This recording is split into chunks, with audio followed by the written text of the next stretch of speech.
ISF is constantly striving to elevate the world of competitive snowboarding to new heights and is now recognized in over 25 countries on 3 continents. The ISF point system allows for amateurs as well as professional competitors to collect points from competitions held worldwide. Today, the Valentine's ISF Snowboard World Tour comes to the USA's Pacific Northwest state of Oregon for the first North American stop on the 94 Tour.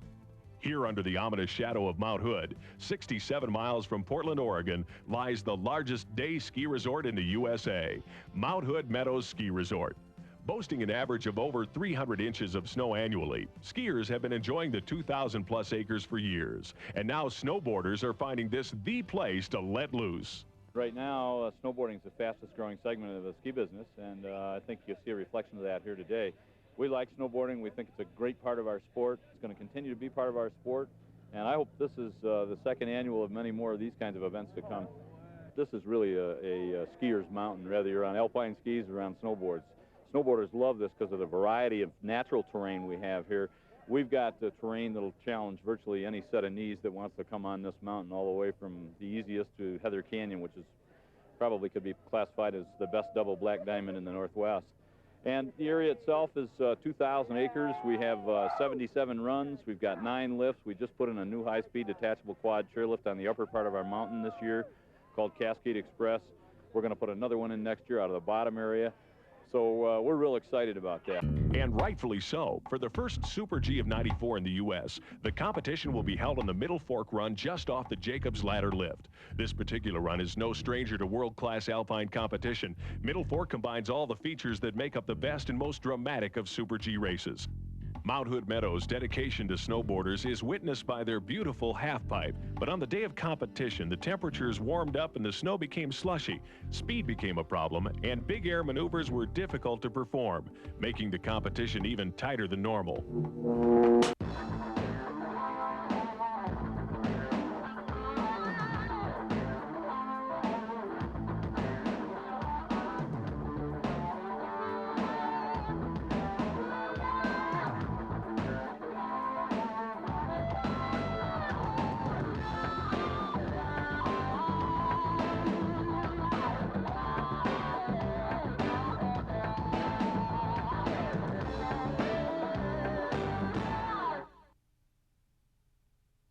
With the Super G about to begin, let's take an up-close look at the competitors.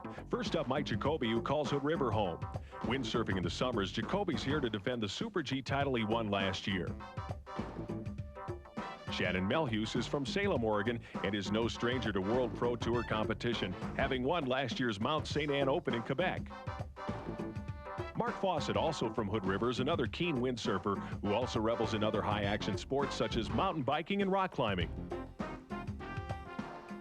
And Nelson Jensen is out of Abbotsford, Canada, and a powerful rider who's made an impact on the U.S. Tour, finishing 3rd in giant slalom at the U.S. National. Michelle Taggart is one of the strongest all-around competitors on the circuit. In 1993, she won the overall title at the World Championships and a 2nd place on the ISF World Pro Tour. Tara Masterpool from Reno, Nevada, finished 3rd in GS last year on both the ISF World Pro Tour and at the ISH CGL World Championships.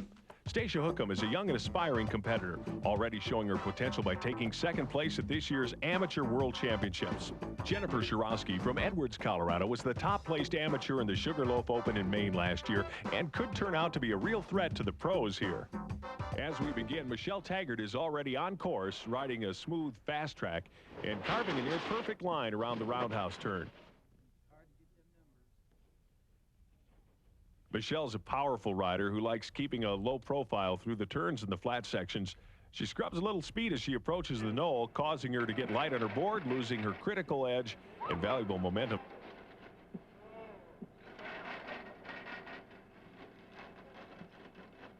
She passes the finish line with a time of 1:44.45. Next on course is Kim Martin from Truckee, California. Kim is riding a more conservative line than Michelle, keeping a flatter board and not stretching out in the carved turns.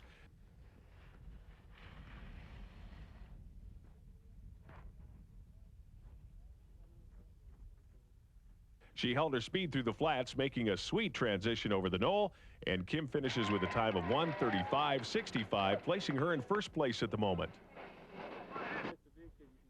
From Edwards, Colorado, Stacia Hookham is having a blazing run as she holds a tight curve through the roundhouse leading into the flats.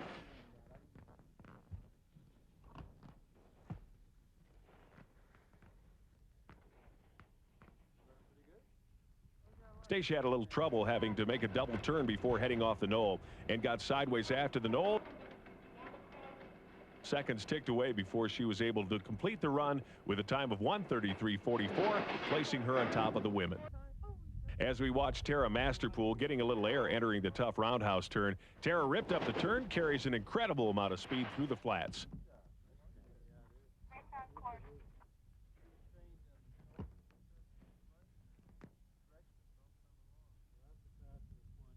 Unlike the other girls, Tara did not scrub any speed through the flat, carving a beautiful turn and making the knoll transition look easy. She finishes with a time of 1:32.82, taking over the lead.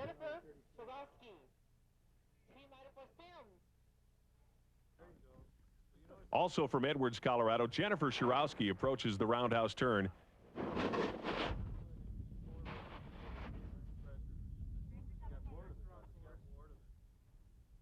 After carving an easy line through the turn, Jennifer has a few problems with the transition in the flats.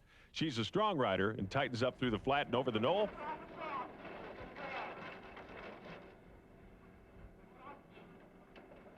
Finishing with a solid run and a time of 1:36.31. Jennifer Shirowski finds herself in 5th place. As we look at the spectators, they anxiously await the men's Super G competition. Up first is Jeremy Jones from Stowe, Vermont. Jeremy prefers the technical events of slalom and giant slalom, but today he appears to be a speed specialist as he carves beautiful turns through the flats.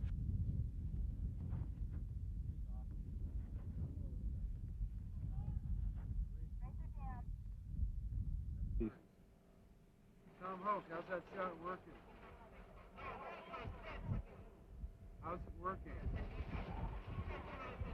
Speed got the better of Jeremy as he skids out over the knoll and almost comes to a complete stop before finishing with a disappointing 1:26.19. Flying into the roundhouse turn is the local favorite, Mike Jacoby. Mike carves a sweet line through the roundhouse turn before leaning in a little too far, skidding into the fence.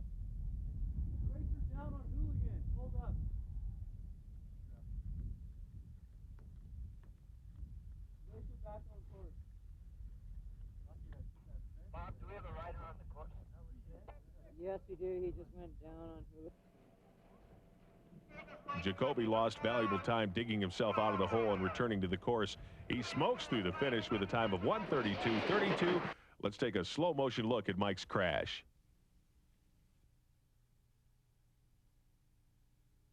And as Mike Jacoby contemplates what happened during the fall, John Percy is on course.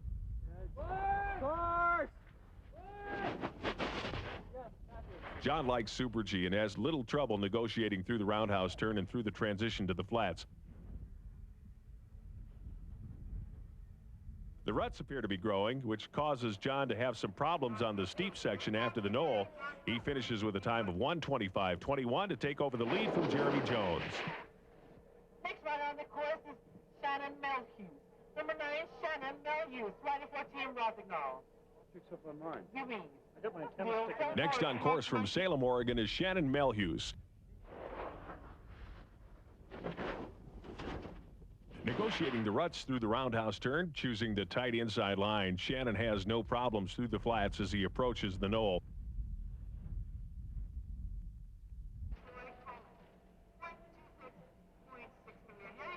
Melhuse rode a quiet line over the knoll and down the steeps to finish with a time of 1:24.36, taking over the lead from John Percy.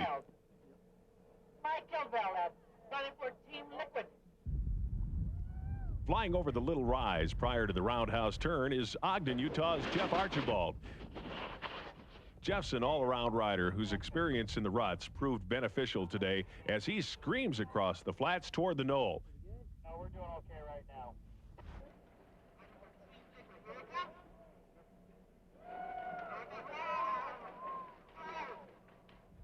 Jeff's speed proved to be a little too much for him as he skids out on the steeps and slid through the finish line with a time of 1:25.28. Let's watch as Canada's Nelson Jensen rips through the roundhouse turn.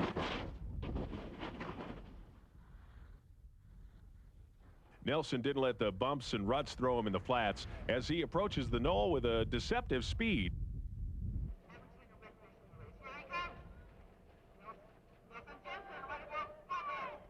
Jensen's smooth style allows him to finish the course in a tuck with a time of 1:24.60, giving him a lock on second place.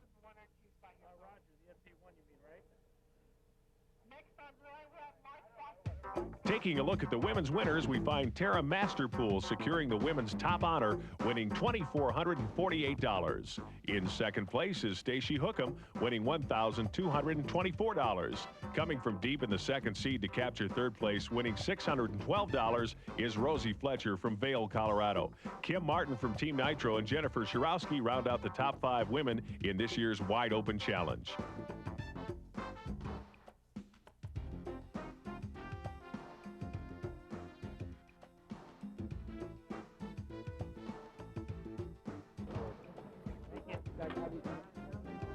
For the men, receiving the top prize of $3,564 is Oregon's own Shannon Melhuse, capturing a check of $2,376, and the second place title is Nelson Jensen from Abbotsford, Canada. In third place, John Percy receiving a check of $1,188. Jeff Archibald and Jeremy Jones finished 4th and 5th, respectively. This wraps up the Super G competition from the second annual Wide Open Challenge at Mount Hood Meadows.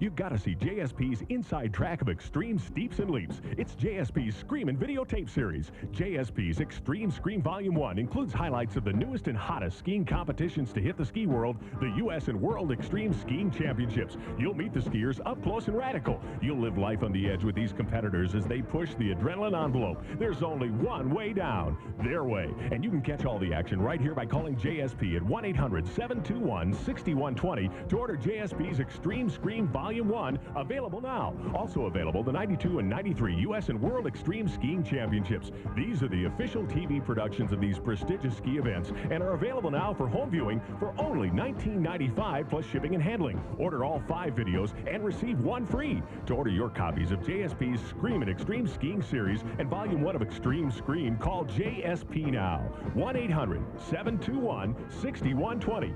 Visa and MasterCard accepted. This is my world, Jacoby world.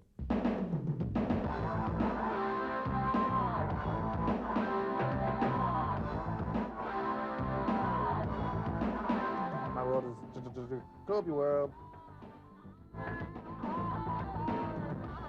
My dreams, I think, were to be able to play and, you know, and do everything. I mean, so many things appeal to me. It's a variety of everything that I just remembered how I always wanted to do. I think at the time I was like, you know, young, wanted to, you know, go windsurfing. Winter came around, and you're jonesing to sail, and I quit playing hockey. You know, everything. All I wanted to do was just go windsurfing. Tried to sail my windsurfer down the street full of snow. It just didn't work. And, somehow I got into snowboarding, and then it was like I had to do that all the time. And so I just go up and go snowboarding every day after school and spend my weekends up there snowboarding. And things just got good and took off, and decided to compete and I had fun. You know, I got like a 5th place or whatever, you know, but I had a real good time, and went back out and I just go snowboarding, you know, just have fun. And eventually, you know, I won the Amateur World Championships at Breckenridge. You know, I won the slalom and the GS. Didn't do very well in the halfpipe, so that summer I was like, I'm going to do better in the halfpipe next year. And turned around and went to took gymnastics, learned skateboard, did a bunch of other things to get better. And that summer, Burton approached me, and I started riding for them. And next thing I knew, I was doing awesome in the halfpipe, and things evolved and got into racing. And you know, my goal was just to do the best I could, and as I surprised myself by being 3rd in the world in the halfpipe that year, you know, my goal is to be a world champion. I feel like my goals came to me a lot quicker than what I was ready for. Just all of a sudden, it seemed like I was a world champion and decided to do it again. And I didn't really set myself any new goals, just wanted to enjoy what I was doing and, you know, kind of enjoy what I've worked so hard for all the time rather than just being so focused and stuck in my pit of, you know, winning competitions and just being, you know, the baddest snowboarder I can be. I know what I've done in snowboarding, I know how I've been respected, but I don't see myself as I see myself as a normal person. I think most people that meet me and that talk to me and, you know, just find out who I am, realize I'm just like anyone else. You know, I got feelings, I get homesick, I am an adrenaline junkie, and I just, you know, I like hanging out with people and having a, you know, good time. And when I get in a race course, I'm not racing the other person. I'm racing myself. When I go snowboarding, I'm having a good time. Life's too short. You know, I think when it comes at the end, snowboarding's going to be a 10, 15-year period of my life. Hope I live a lot longer than that.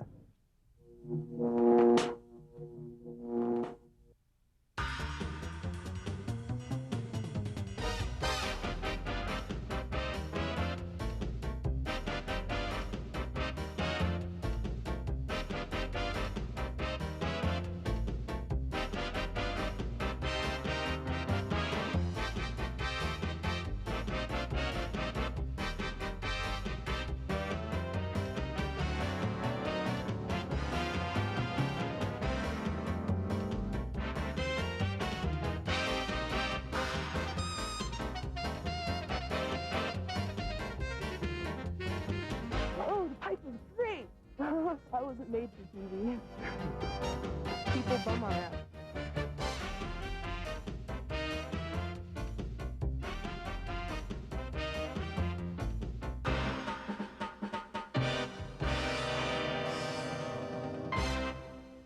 With the weather less than cooperative, let's meet the snowboard competitors. Jimmy Scott is the reigning ISF World Pro Tour halfpipe champion, narrowly missing out on the World Championship title in '93. Keith Duckboy Wallace from Spokane, Washington is one of the most familiar faces in the free-riding halfpipe world and could easily create an upset here and win. Mike Basich is out of Fair Oaks, California and was 4th overall in the halfpipe on the ISF World Pro Tour. He'll be firing on all cylinders today. Jason Evans is a veritable newcomer into the pro ranks. The competition is fierce here, so he'll have to pull out all the stops to place in the top 3. Shannon Dunn from Steamboat Springs, Colorado was 2nd on both the World Pro Tour and World Championships. 3 years as a pro and a background in surfing make her a force to be reckoned with. With halfpipe being her strongest discipline, Michelle Taggart is tipped as one of the only girls to have the talent to take a win away from Dunn. Riding for Burton Snowboards, Kara Beth Burnside learned her halfpipe trick riding from years of skateboarding competition. For the halfpipe competition here at Mount Hood Meadows, the governing body has made the decision to implement some new judging guidelines. Here with a competitor's view of these changes is Keith Wallace. Well, today the judges are working on a new judging format. It's only been out just this season, and it's going to work on, each judge is going to have his own actual category that he's judging. And one judge will be judging on amplitude and level of excitement in your run. Another judge will be judging just on takeoffs and landings. One judge will be working on rotational tricks, and one judge will just be working on overall airs and an overall impression of the whole thing. And I think it's really going to help out because I think the judges will be able to concentrate more on exactly what they need to look at instead of one overall impression for the whole day. So I think it could really help. It's minutes before the finals of the halfpipe competition at the Special Export Wide Open Special. And as the spectators cheer on the competitors, let's listen to the live action as it's called by competitor Chris Engelsman. Shannon Dunn in the pipe. Riding for Sims on her new pro model. Riding off the Rolac deck. Drop it in with a nice little backside grab. A backside air, looking good, smooth. Frontside melon. Across the flat bottom to another backside air. Alley-oop 360 on the frontside wall, spinning around. Tail plant 360. With another spin around 540. That's Shannon Dunn doing a little disco in. Dropping in. The backside air. To another frontside air. Shifting it around a little. Getting some speed on the roll up. Coming across the flat bottom. That's a air to fakie. Front side. Carabeth Burnside looking really good here. Alley-oop 360. Looking for some speed. Switch stance front side. Solid run. Jumps across that finish line. It's Carabeth Burnside. Jenna Mine waiting for the call to enter the pipe for the final run. Dropping in, getting some speed up for the front side air. Mute Siffy there. Across the flat bottom to a nice backside melon poke. To the front side rollout, switch around, coming up fakie. Yeah, throwing the fakie, 5-4-0. Reverting the flat bottom. To the front side melon. Jenna Mine looking especially good. With the backside Indy. Spin around 360. To finale, air to fakie.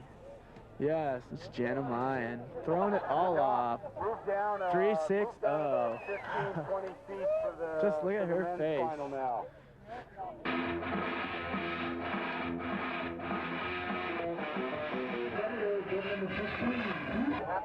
In the pipe.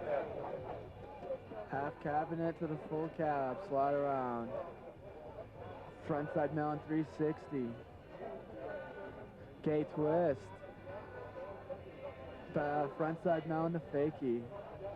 Stuck boy. El Gario. Boning out the nose. Frontside 540. Styling it up. Backside melon. Working it here. Yeah. Lay back air. To another backside implant. Looking very enthused for that last run there. Jimmy Scott dropped into the pipe also from Snowmass, Colorado. Strong contingency from that area with 3 of the people at the top. Nice. Front side lean. To the backside Indy. To the front side 5-4-0 melon grab. To the Andrax. He's pulling off all the tricks. To the 360. Yes, with the stale 360 in there. Air to fakie. Working this pipe for all it's worth. Jimmy Scott, the switch stance right there. Looking good. Yes, and El Gario out of nowhere. Putting the #1 sign in the air. Will he take it all? Wait and see. Sean Johnson waiting for the final run here. Waiting to see what will happen. Going to the rollout deck with lots of speed. Looking for the big air there on the first hit. What will he do? Big backside 540 with an Indy grab. Very fresh. Frontside air to disaster revert. Looking good there. With a Sean Johnson with the frontside melon to lean. The backside tail grab. Sean pulling off all the tricks, riding really well today. Air to fakie, yes. Sean Johnson pulling one off at the bottom there for Mom. That should take the trick right there. Definitely a classic maneuver. Then El Gario thrown in there on the kink part. Doing the 360 to the front side air. Off the highway to the backside Indy. Working the air. To the 5-4-0.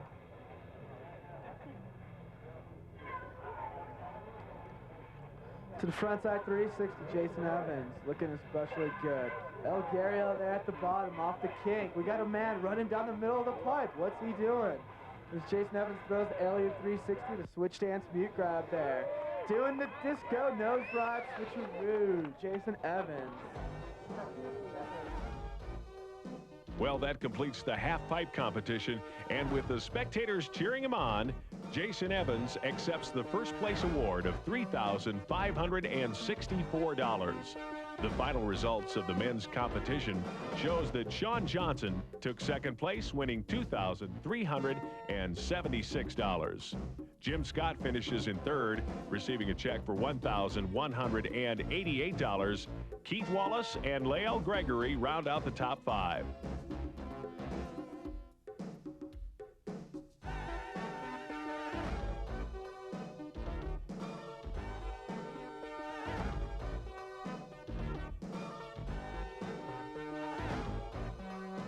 The women's competition ended with Jana Meyer capturing the gold, along with a check for $2,448.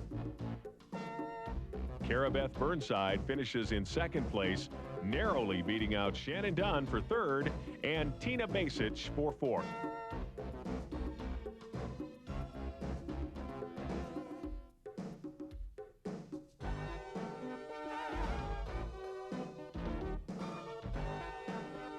And as we take one last look at Mount Hood, we bring to a close the second annual Special Export Wide Open Challenge. The ISF would like to thank the Mount Hood Meadows race crew for organizing a quality race. And we hope to see you soon on the Ballantyne's ISF World Pro Tour.